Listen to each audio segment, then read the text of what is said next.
Who protects the plants and animals of the Central Coast and Channel Islands? The Central Coast is a special place with a unique natural environment and islands that give a home to many plant and animal species found nowhere else in the world. But our region is a fragile place. The native habitat that our plants and animals rely on is disappearing as development expands and what's left is being taken over by invasive plants that have been introduced from other places all across the world. The introduction of just one invasive plant can have a devastating effect on our native habitat. Plants like black mustard can outgrow our native plants and dominate acres of land, displacing and fragmenting native habitat.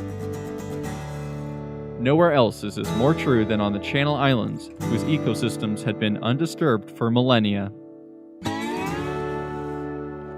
18 years ago, with many plant and animal species like the Channel Islands fox threatened or endangered, and the habitat they rely on disappearing, Channel Islands Restoration stepped up to help reverse the damage. We've worked to do this through habitat restoration, the act of removing invasive plants and recreating an ecosystem that our native plant and animal species rely on for survival.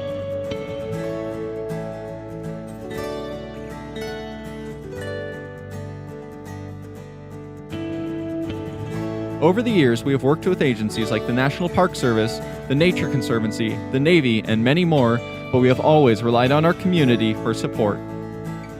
Restoration work is time and labor intensive, so we turn to volunteers to exchange time and hard work for a unique chance to experience the Channel Islands and make a positive impact. This also created a perfect opportunity to expose kids to nature in a meaningful way. Channel Islands Restoration has created a program to bring kids from underserved schools out to these islands.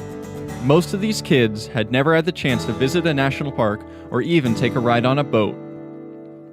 What started as a small group working on Santa Cruz Island quickly grew to be a powerful force for habitat restoration. To date, we have worked on all 8 Channel Islands and at more than 50 locations on the mainland. Our work spans from Santa Maria to San Pedro and from the backcountry of the Los Padres National Forest to the cliffs of San Clemente Island. We have worked to restore habitat in all manner of ecosystems like grasslands, creeks, estuaries, salt marshes, sand dunes, and so much more. We have built 3 native plant nurseries and have grown and planted more than 60,000 native plants. We have created more than 10,000 opportunities to volunteer and have brought more than 3,400 kids out to the islands for service learning trips.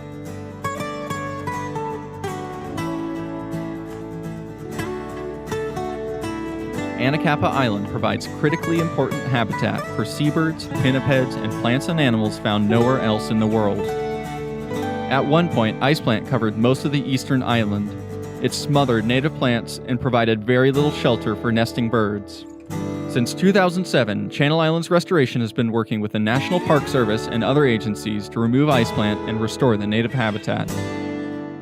Over the years, Channel Islands Restoration has created more than 3,000 opportunities for our community to volunteer on Anacapa Island, including K-12 students as well as volunteers from companies like REI, Patagonia, Citrix, and more. With support from our volunteers, we removed ice plant by the acre and replaced it with native plants.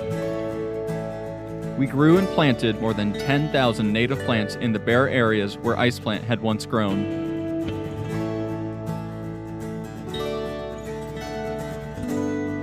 Because of our track record of success, the Navy hired CIR to help restore habitat on San Nicolas Island.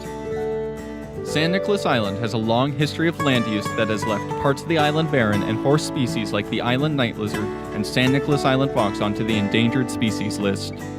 We have provided hundreds of opportunities for volunteers to visit and work on this island that is normally closed to the public. With their help, we have grown more than 40,000 native plants on our on-island nursery and have planted them strategically throughout the island. Already, these sites have provided critical habitat to the species that need it most. We are currently working with the U.S. Forest Service to eradicate tamarisk from the Cisqua River watershed before the plant has a chance to entrench itself in the pristine backcountry wilderness. The Cisqua River watershed takes up a majority of the San Rafael Wilderness, a congressionally designated wilderness in the Los Padres National Forest. The river provides critical habitat for species of concern like steelhead trout, California red-legged frogs, and arroyo toads, and it is the headwaters of the Santa Maria River. In order to eradicate Tamarisk before it has the chance to fully take over the watershed, we have hiked more than 60 miles of the San Rafael Wilderness to find and eradicate Tamarisk. Last year, we treated more than 700 adult trees and pulled more than 90,000 seedlings, which put a huge dent in the population, but there is still much more work to be done. The County of Santa Barbara relies on CIR to restore habitat at the San Marcos Foothills Preserve, a 200-acre open space of rolling grasslands, oak woodlands, and creeks. For many animals, the San Marcos Foothills Preserve is an oasis surrounded by a vast desert of development. Most of the grasslands of the San Marcos Foothills are dominated by invasive plants. To say nothing of the ecological impacts these have, these plants dry out each summer and create a severe fire hazard for the surrounding community. In restoring habitat, Channel Islands Restoration has been clearing out these invasive plants and replacing the areas with native plants that remain green year-round and are much more resistant to fire, while also providing habitat for a large diversity of birds and other animals. On Santa Rosa Island, we are working to restore the cloud forest. The island oaks of Santa Rosa are adapted to catch the abundant fog as it rolls over the mountain peaks. At one time, these mighty oaks covered the peaks of Santa Rosa, but today the cloud forests are little more than a few scattered oaks rooted straight into bedrock. CIR is working with the National Park Service to restore the cloud forest to its former glory. To address the erosion, we have installed wattles to help keep some critical soil in place. Above the wattles, we have been planting rows of hardy shrubs that will be able to survive in harsh conditions without protection from the island oaks. To water these plants, we have installed efficient drip irrigation to deliver water to each individual plant. But we have also taken a lesson from nature and installed netting to catch fog and supply the plants with enough water to survive even without irrigation. With the help of hundreds of volunteers, the Santa Rosa Island Cloud Forest is now on a trajectory towards recovery. In the past 18 years, Channel Islands Restoration has become a trusted agency for habitat restoration all throughout the Central Coast, and we are busier than ever. Channel Islands Restoration is currently working to remove 5 acres of European sea lavender from the Carpinteria salt marsh before it has the chance to completely take over our native marsh plants. Our success removing Tamarisk from the Cisqua River has enabled us to expand the scope of our efforts. This year, we received funding to remove Tamarisk from the watershed above Lake Piru, the Santa Ynez River above Jameson Lake, and to continue our efforts along the Cisqua River. We are restoring a 4th native plant nursery on the Greenwell Preserve in Summerlin to provide native plants for restoration sites like the Hammonds Meadow Preserve and the San Marcos Foothills Preserve. We have all of these projects and so many more starting in the near future. We may be busier than we have ever been, but with grants from governmental and private agencies drying up, we are increasingly relying on donations from our community to support our work.